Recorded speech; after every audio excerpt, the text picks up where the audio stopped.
नमस्कार, आदाब, सत श्री अकाल प्यारे दोस्तों, आपने 10वीं क्लास में एक कहानी जरूर सुनी होगी, ए लेटर टू गॉड, यानी भगवान को पत्र लिखना।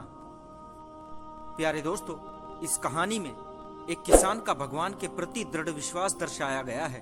तो कहानी को शुरू करने से पहले आप लोगों से फिर से गुजारिश है कि हमारे चैनल गोल्ड स्टोरीज को सब्सक्राइब जरूर कर दें। ये कहानी जीएल फंटूस द्वारा लिखी गई है, जो भगवान में लैंचो नाम के एक गरीब और सरल दिमाग वाले किसान के दृढ़ विश्वास को दर्शाती है। लैंचो एक गरीब मगर फिर भी एक समर्पित किसान था। उसे अच्छे फसल की उम्मीद थी, मगर उसकी निराशा के लिए एक ओलावृष्टि अचानक से आई और उसकी सभी फसलों को पूरी तरह से नष्ट कर दिया। इतना नुकसान देखकर बेचारा किसान बुरी तरह से सहम गया और काफी दुखी हो गया। हालांकि उसका ईश्वर में दृढ़ विश्वास था। वो एक विद्वान व्यक्ति था जो पढ़ना लिखना जानता था। अपने सीधे साधे स्वभाव के कारण उसे विश्वास था कि ईश्वर अवश्य ही उसकी सहायता करेंगे। इस प्रकार उसने अपनी वित्तीय चिंताओं को संबोधित करते हुए भगवान को एक पत्र लिखा। इस पत्र में उसने ईश्वर से अनुरोध किया कि वो अपने खेतों को फिर से बोने और अपने परिवार को भूखमरी से बचाने के लिए उसे 100 पैसे भेज दे। फिर जल्द ही उसने एक पत्र लिखा और डाकघर चला गया। उसने पत्र पर एक मोहर लगाई और उसे मेल बॉक्स में डाल दिया। डाकिये ने बक्से से चिट्ठी निकाली तो उसे पढ़कर मन ही मन हंस पड़ा। वो तुरंत पोस्टमास्टर के पास गया और उसे ये अजीब पत्र दिखाया। पोस्टमास्टर ने पत्र पढ़ा, लेकिन जब उसने देखा कि पत्र भगवान को संबोधित किया गया था तो वो जोर जोर से हंस पड़ा। हालांकि वो किसान के उस विश्वास से भी हिल गया था जिसके साथ भगवान को यह पत्र लिखा गया था।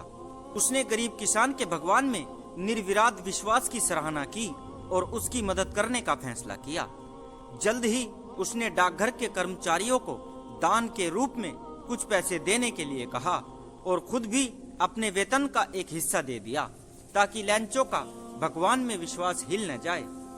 हालांकि इकट्ठा किया गया धन लैंचो ने भगवान से जो अनुरोध किया था उससे थोड़ा कम था, यानी कि लैंचो ने जो पत्र में भगवान से पैसे मांगे थे तो वो कर्मचारी इतना इकट्ठा नहीं कर पाए। पोस्टमास्टर ने फिर इकट्ठे किए गए सभी धन को एक लिफाफे में डाल दिया और गरीब किसान को संबोधित कर एक चिट्ठी तैयार की। अगले रविवार लैंचो डाकघर में ये देखने के लिए गया कि क्या उसके लिए कोई पत्र आया है। तब पोस्टमास्टर ने धीरे से उसे ये पत्र सौंप दिया। लैंचो को लिफाफे के अंदर पैसे वाले पत्र को देखकर जरा भी आश्चर्य नहीं हुआ। उसने पैसे गिनने के लिए आत्मविश्वास से लिफाफा खोला, लेकिन जब उसने देखा कि उसमें केवल 70 पैसे थे तो वो क्रोधित हो गया।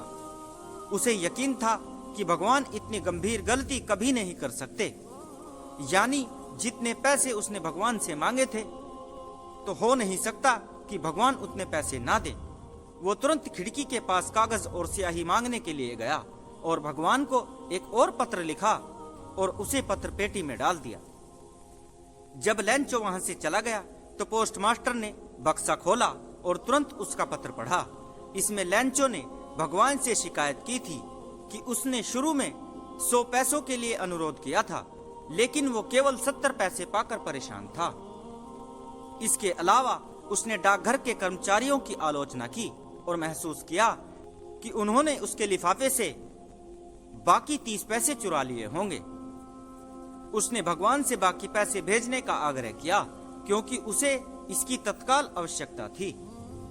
हालांकि उसने भगवान से चिट्ठी के माध्यम से पैसे न भेजने का अनुरोध भी किया, क्योंकि लैंचो ने सोचा था कि डाकघर के कर्मचारी बदमाशों का एक समूह है जिन्होंने लिफाफे से बाकी पैसे चुरा लिए थे। इस कहानी ए लेटर टू गॉड में हमने सीखा कि ईश्वर में विश्वास होने से पहाड़ों तक को हिलाने और हमारी जरूरतों को पूरा करने की शक्ति होती है। हालांकि ये भी ध्यान दिया जाता है कि सर्वशक्तिमान में किसी के विश्वास के बीच मानवता भी काफी प्रबल होती है।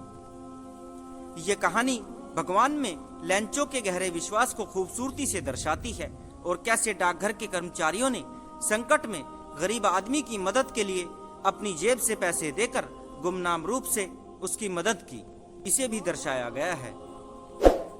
तो प्यारे दोस्तों, कहानी कैसी लगी कमेंट बॉक्स में जरूर बताएं और हमारे चैनल गोल्ड स्टोरीज को सब्सक्राइब जरूर कर दें। बहुत बहुत शुक्रिया।